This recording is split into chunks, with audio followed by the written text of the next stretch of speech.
first of all, thank you, everyone. Like, thank you so much. I'm so honored and humbled, really, to have doubled my subscriber count in one day. More than doubled my subscriber count. And I know to a lot of people that may not seem, 50-ish subscribers may not seem like a whole lot, but to me it is very much a lot. Barely talked to 50 people, and so having that many people subscribe to my channel, and a little bit over 200 people have watched it in the last couple of days. Just honestly, really, just thank you so much. I did have another video planned, and I'll post that one next, but I really wanted to show my appreciation for the reception of my last video. I thought I posted it and I was like, I don't know. I don't know what's gonna happen. It's very, very different.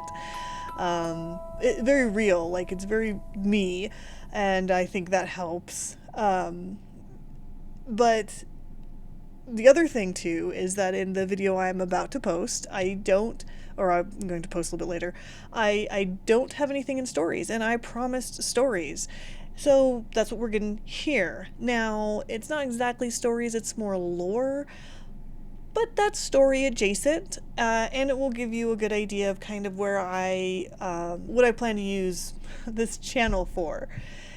So a bit of lore, or rather background for the human costume, in regards to myself, is I am 45, of female persuasion. A very kind commenter took about 10 years off of me, which was very nice.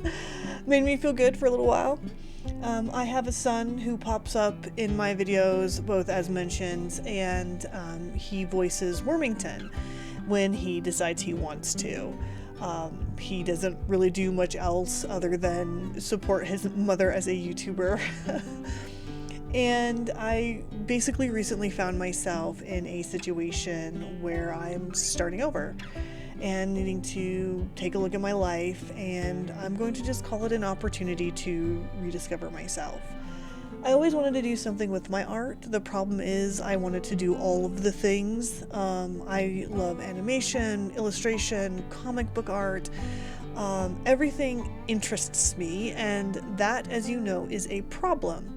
Everything art-wise interests me. So I thought that maybe doing a YouTube channel and just going through my journey of figuring out what I want to do with my art might help other people do the same thing. And know that you don't always have to know kind of where you want to go with your passion, as long as you take the time to figure it out. So that's, that's where I'm at. And given that, and maybe it will inspire other people or help other people who feel kind of in the same way of myself, they want to do all of the things. And with all the AI and crap, we definitely need more authentic human, or in this case, fox in a human suit creations, which I am definitely all about. Now, for much more interesting lore, my adorable, fluffy, tired Sona Foxheart is at the heart of it all. She began as a character for a world that I was building.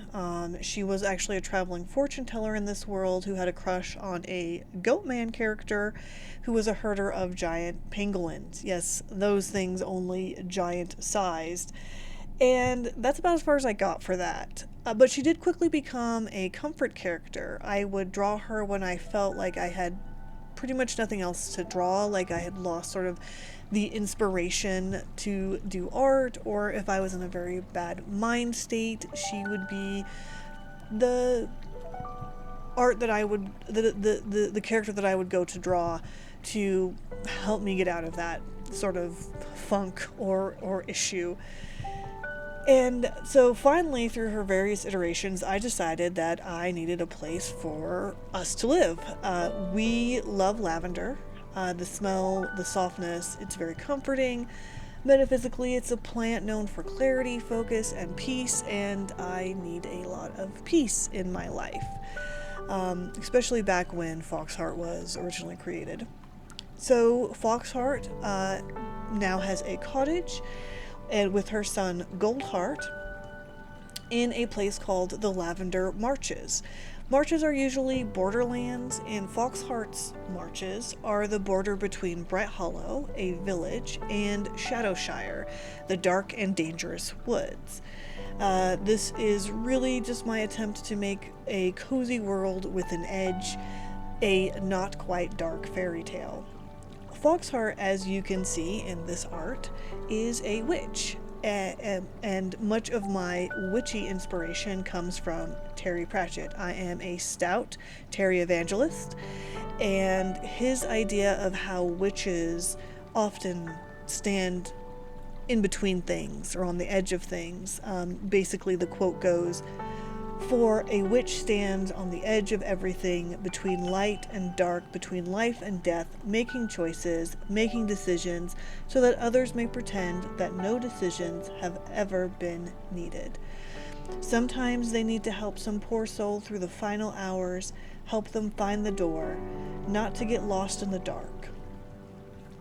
And this idea of someone who stands on the edge has always appealed to me. I think as an artist, that is a common thing. I think other artists and creatives can kind of feel that. We're sort of on the edge of things. We perceive things that a lot of people either don't want to or simply can't for whatever various reasons. And so that's what Foxheart does, is she stands between Bright Hollow and the Shadowshire, and she helps the villagers with their various problems, and she collects stories, and that is the main lore for my Foxheart. But what I'm even more curious about is how many of you guys have comfort OCs, those characters that have stuck with you through thick and thin and feel more you than you do sometimes. You know what I mean. And I would love to hear about them. I eat that stuff up. It's delicious for me. So go ahead and tell me about them in the comments below. I genuinely really would love to hear about them. And just one last time, thank you so very much for your support on my little silly introductory video. It feels like that I might have something to say of interest for people, and take care of yourselves. Take care of your lovely, beautiful faces. Until next time. Bye. Goodbye now. Bye. Bye.